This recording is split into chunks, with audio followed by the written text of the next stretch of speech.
sauvé. Mais tu es en train de faire quoi? Rien. Te promener. Les démons qui sont sortis vont revenir avec 7 démons plus dangereux que. Je vais vous dire quelque chose. Quand Dieu t'aime, il te donne quelque chose à faire. Et as-tu remarqué mon serviteur Job? Job était dans tout. C'est dans ça que Dieu l'a remarqué. Pourquoi nous devons servir Dieu? Dieu donne 3 raisons. La première raison, nous devons servir Dieu parce que nous avons été créés pour le servir. En Genèse 2, verset 15, Dieu prit l'homme et le plaça dans le jardin d'Éden pour le cultiver, pour le garder. Quand Dieu a créé l'homme, lui a donné un travail. On a été créés pour ça, pas pour faire autre chose. Tu ne peux pas lier ton existence au mariage, au voyage, à l'argent. C'est pas ça que ton existence, c'est pour servir le Seigneur. Vous ne pouvez pas dire que vous avez été créé par Dieu et puis refuser de le servir.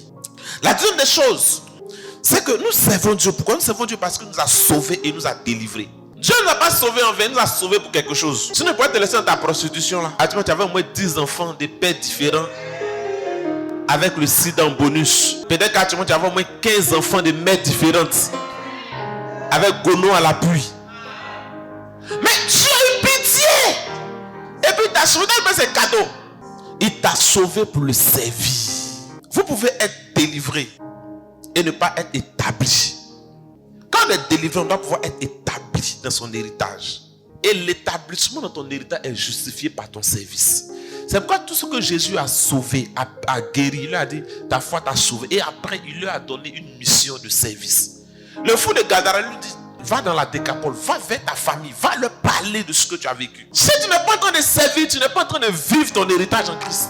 Marc 1, verset 30 à 31. La belle-mère de Pierre était malade. Quand Jésus a prié pour qu'elle ait été guérie, la chose qu'elle a fait, tout de se lever de les servir. Toi, tu as été guéri, tu n'es pas en train de te lever pour servir. Tu as trop de choses à faire.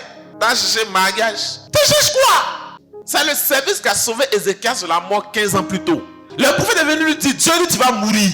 Il n'a rien dit au prophète. Il dit, moi, il n'est pas affaire à toi. Il s'est tourné vers Dieu. Il a dit, Dieu, souviens-toi de ce que moi j'ai fait pour toi. Il a dit au prophète, retourne, va dire à Ézéchias, lui donne 15 ans. Dieu t'a sauvé. Mais tu es en train de faire quoi? Rien. Te promener. Les démons qui sont sortis vont revenir avec 7 démons plus dangereux que. Trouve une place dans l'église, fais quelque chose.